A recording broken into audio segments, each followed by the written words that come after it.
फार्माकोथेरेप्यूटिक्स exam में बार बार पूछे जाने वाले टॉप 10 क्वेश्चंस और उनके आंसर्स के पीडीएफ नोट्स आप डाउनलोड कर सकते हैं। डाउनलोड करने का लिंक आप लोगों को डिस्क्रिप्शन बॉक्स में मिल जाएगा। सबसे पहला क्वेश्चन हम देख लेते हैं। Define pharmacotherapeutics, explain scope and objectives of pharmacotherapeutics. ये क्वेश्चन काफी ज्यादा इंपॉर्टेंट क्वेश्चन है और कई सारे स्टेट्स के फार्माकोथेरेप्यूटिक्स एग्जाम में काफी ज्यादा बार रिपीट हो चुका है।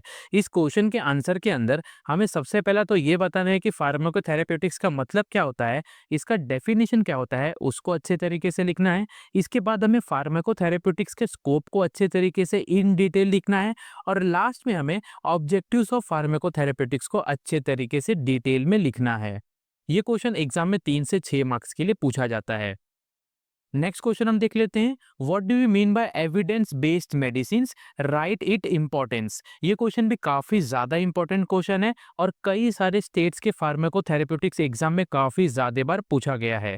इस क्वेश्चन के आंसर के अंदर हमें सबसे पहले तो ये बताना है कि एविडेंस बेस्ड मेडिसिन होता क्या है, इसका डेफिनेशन क्या होता है, उसको अच्छे तरीके से लिखना है। इसके बाद हमें एविडेंस बेस्ड मेडिसिन का ऑब्जेक्टिव्स क्या होता है, उसको अच्छे तरीके से लिखना है। इसके बाद हमें ये बताना है कि इंपॉर्टेंस क्या होता है एविडेंस बेस्ड मेडिसिन का, उसको अच्छे तरीके से डिटेल में लिखना है। और लास्ट में हमें एविडेंस बेस्ड मेडिसिन को किस तरीके से प्रैक्टिस किया जाता है, उनके स्टेप्स को यहाँ पर अच्छे तरीके से इन डिटेल लिखना है। ये क्वेश्चन एग्जाम में 3 से 6 मार्क्स के लिए पूछे जाते हैं। नेक्स्ट क्वेश्चन हम देख लेते हैं। Explain hypertension in detail. ये क्वेश्चन भी काफी ज्यादा इंपॉर्टेंट क्वेश्चन है और ये क्वेश्चन कई सारे स्टेट्स के फार्माकोथेरेप्यूटिक्स एग्जाम में काफी ज्यादा बार पूछा गया है।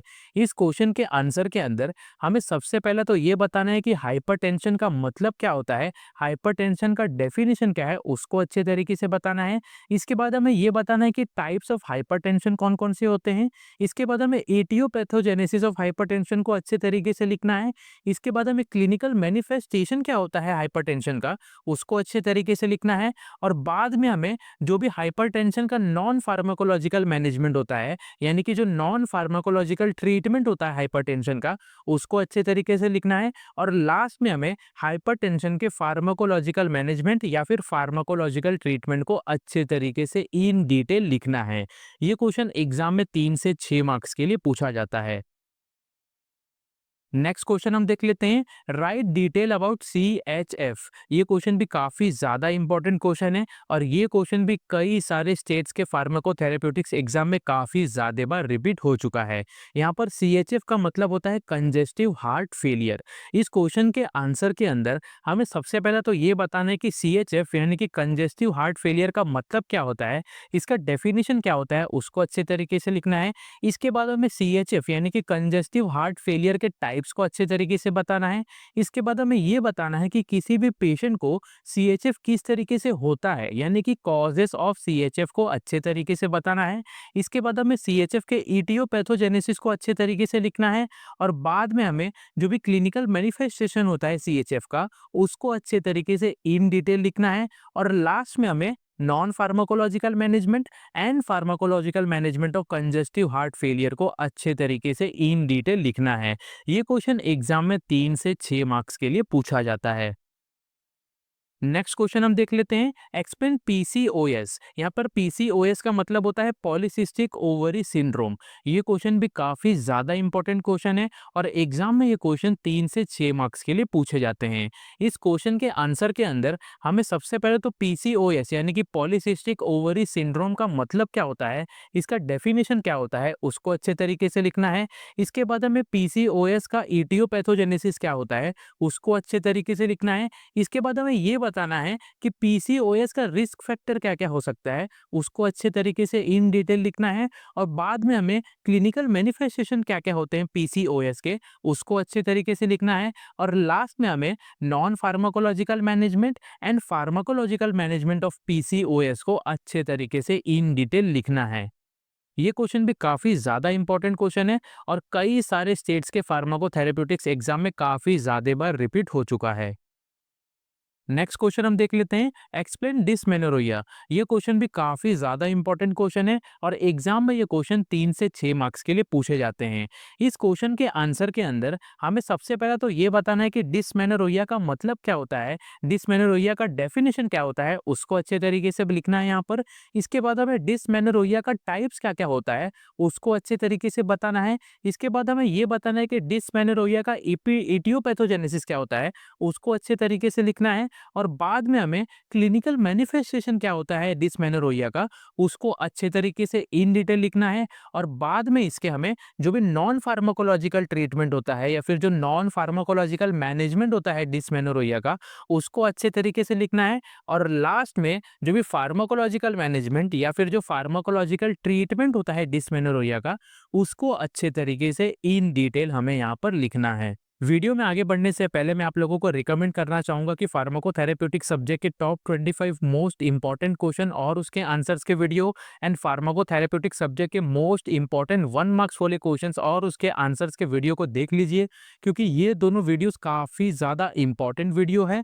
और इन दोनों वीडियोस के अंदर हमने हर एक क्वेश्चंस को डिस्कस किया है, जो कि काफ़ी सारे स्टेट्स के फार्माकोथेरेप्यूटिक्स एग्जाम में काफ़ी ज़्यादा बार रिपीट हो चुका है, काफ़ी ज़्यादा बार पूछे जा चुके हैं। चाहे वो 1 मार्क्स वाला क्वेश्चन हो, 3 मार्क्स वाला क्वेश्चन हो या फिर 6 मार्क्स वाला क्वेश्चन हो, हर एक टाइप के क्वेश्चन को हमने इन दोनों वीडियोस के अंदर अच्छे तरीके से डिस्कस किया है with their answers. Next question हम देख लेते हैं, राइट अबाउट सोरियासिस। ये क्वेश्चन भी काफी ज्यादा इंपॉर्टेंट क्वेश्चन है और ये क्वेश्चन भी कई सारे स्टेट्स के फार्माकोथेरेप्यूटिक्स एग्जाम में काफी बार रिपीट हो चुका है।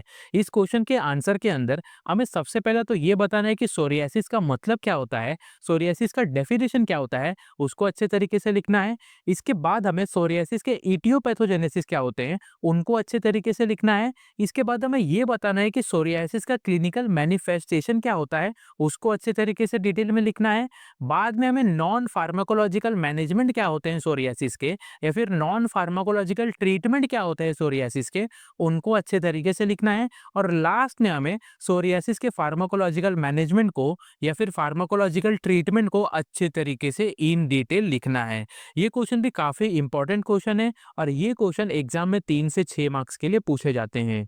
नेक्स्ट क्वेश्चन हम देख लेते हैं, describe in detail about diabetes mellitus. ये क्वेश्चन भी काफी ज्यादा इंपॉर्टेंट क्वेश्चन है और एग्जाम में ये क्वेश्चन 3 से 6 मार्क्स के लिए पूछा जाता है।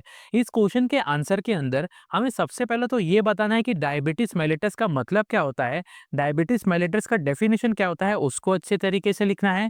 इसके बाद हमें डायबिटीज मेलिटस के कितने टाइप्स होते हैं, उनको अच्छे तरीके से बताना है। इसके बाद हमें जो भी डायबिटीज मेलिटस का इटियोपैथोजेनेसिस होता है, उसको अच्छे तरीके से लिखना है। बाद में हमें clinical manifestation of diabetes mellitus को अच्छे तरीके से इन डिटेल लिखना है। और इसके बाद हमें जो भी नॉन फार्माकोलॉजिकल ट्रीटमेंट होता है या फिर जो नॉन फार्माकोलॉजिकल मैनेजमेंट होता है डायबिटीज मेलिटस का, उसको अच्छे तरीके से लिखना है। और लास्ट में हमें फार्माकोलॉजिकल मैनेजमेंट या फिर फार्माकोलॉजिकल ट्रीटमेंट किस तरीके से किया जाता है डायबिटीज मेलिटस का, उसको यहाँ पर हमें अच्छे तरीके से डिटेल में लिखना है। ये क्वेश्चन भी कई सारे स्टेट्स के फार्माकोथेरेप्यूटिक्स एग्जाम में काफी बार पूछे गए हैं। नेक्स्ट क्वेश्चन हम देख लेते हैं, डिस्क्राइब रूमेटॉइड अर्थराइटिस। ये क्वेश्चन भी काफी ज्यादा इंपॉर्टेंट क्वेश्चन है। इस क्वेश्चन के आंसर के अंदर हमें सबसे पहले तो ये बताना है कि रूमेटॉइड अर्थराइटिस का मतलब क्या होता है, रूमेटॉइड अर्थराइटिस का डेफिनेशन क्या होता है, उसको अच्छे तरीके से लिखना है। इसके बाद हमें रूमेटॉइड अर्थराइटिस का इटियोपैथोजेनेसिस क्या होता है, उसको अच्छे तरीके से डिटेल में लिखना है। बाद में हमें जो भी नॉन फार्माकोलॉजिकल मैनेजमेंट होता है रूमेटॉइड अर्थराइटिस का, उसको डिटेल में लिखना है। और लास्ट में जो भी फार्माकोलॉजिकल मैनेजमेंट होता है या फिर जो फार्माकोलॉजिकल ट्रीटमेंट होता है रूमेटॉइड अर्थराइटिस का, उसको यहाँ पर हमें अच्छे तरीके से इन डिटेल लिखना है। लास्ट क्वेश्चन हम देख लेते हैं, एक्सप्लेन जीईआरडी। यहाँ पर जीईआरडी का मतलब होता है गैस्ट्रो इसोफेगल रिफ्लक्स डिजीज। ये क्वेश्चन भी काफी ज्यादा इंपॉर्टेंट क्वेश्चन है और ये क्वेश्चन भी कई सारे स्टेट्स के फार्माकोथेरेप्यूटिक्स एग्जाम में काफी बार पूछे गए हैं।